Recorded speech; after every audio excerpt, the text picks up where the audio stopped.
పూరా లోకల్. నమస్తే, welcome to పూరా లోకల్. ప్రస్తుతం మనం గాంధీ భవన్లో ఏఐసిసి అబ్జర్వర్ నారాయణపేట సంధ్యారెడ్డి గారితో ఉన్నాము. మహిళల్ని మహారాణులు చేస్తా అని చెప్పి, మహిళల్ని కోటీశ్వరాలను చేస్తా అని చెప్పి, తెలంగాణ మహిళల్ని ముఖ్యమంత్రి ఇలా చేస్తా అని చెప్పి ఆఖరికి విదేశీ మహిళల కాళ్ళు అడిగిపిస్తుండు రేవంత్ రెడ్డి అని ప్రతిపక్షాలు అంటున్నాయి. తమ్ముడు, ఎప్పుడు కూడా తెలంగాణ ప్రభుత్వము మహిళలను ఆ రకంగా చెయ్యదు.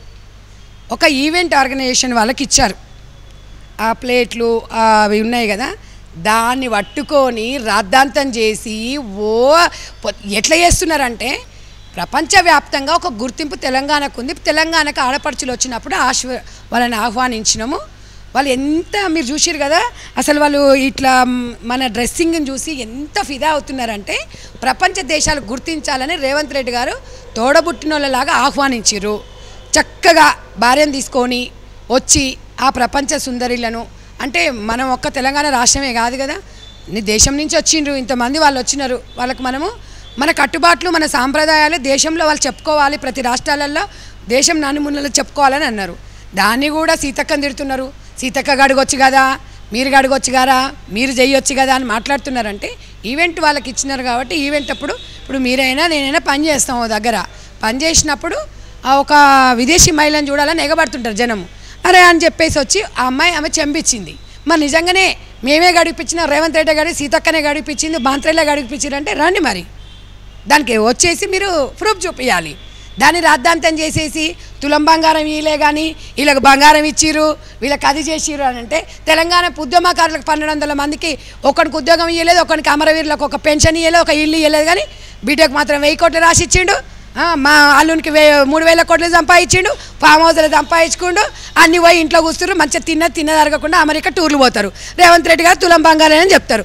రేవంత్ రెడ్డి గారు తులం కాదు 2 తులాలు కూడా ఇస్తారు తెలంగాణ ప్రజలకు. ఉన్నదంతా నాకిపోయినాక ఇంకేటికలు తీసుకొచ్చి ఇస్తారు. సమయము మనము ఆలోచించాలి. మనం ఏంది, మన చరిత్ర ఏంది. కాంగ్రెస్లో ఒక మాట అంటే 4 మనకే చూసుకుంటారని ఉండాలి. మీకు శుద్ధశుద్ధి లేకుండా ఇవాళ రేవంత్ రెడ్డి గారు కాలు గడిపించారు. ఏం మాటలా, పిచ్చి మాటలు. మన సాంప్రదాయాన్ని మళ్ళీ అది కూడా చెప్తున్నారు. అందగత్తెలను తీసుకొస్తానంట, ఏంటివి అవి పెట్టుబడులు వస్తాయని ఎవరు చెప్పిండ్రా మీకు? అందగత్తెలు కాదు, ఇప్పుడు తెలంగాణ రాష్ట్రానికి వచ్చినప్పుడు మన రాష్ట్రం గురించి, మన పద్ధతుల గురించి వాళ్ళు అక్కడ చర్చిస్తారు కాబట్టి మన ఇమేజ్ పెరుగుతుంది అన్నాం. ఆడవాళ్ళతోని రాజకీయాలు చేసేది మీ కుటుంబాలలో ఉన్నాయి, మా సాంప్రదాయం అది కాదు. ఆడవాళ్ళకి స్వేచ్ఛనిచ్చి డెవలప్ కావాలి నా అక్క చెల్లెళ్ళు అని చెప్పి రేవంత్ రెడ్డి గారు నిర్ణయాలు తీసుకుంటారు.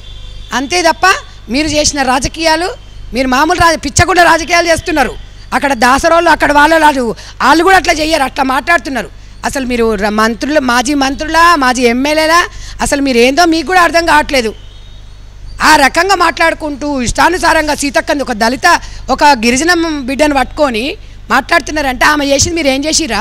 మీ ప్రభుత్వం ఉన్నప్పుడు కోవిడ్ వచ్చినప్పుడు ఒక బిడ్డ, దళిత బిడ్డ, ఒక గిరిజన బిడ్డ సద్దులు మోసుకుపోయింది, అందరికీ సరుకులు అందజేసింది, కళ్ళ కాకులు పడుచుకో సీతక్క ఎంబడి పడుతున్నాయంట్రా. మీ చెల్లె ఏమైనా పని చేసినారా? ఏం పని చేసింది మీ చెల్లె? 2000 కోట్లు లిక్కర్ దందా చేసి తివార్ జల్ల కూర్చొచ్చింది. సీతక్కకు కవితక్కకు ఏడపొంతనుంది. కొంచెం అన్న ఇక్కడన్నా మారండి. మీరు మారకపోతే భూస్థాపితం అయిపోతారు.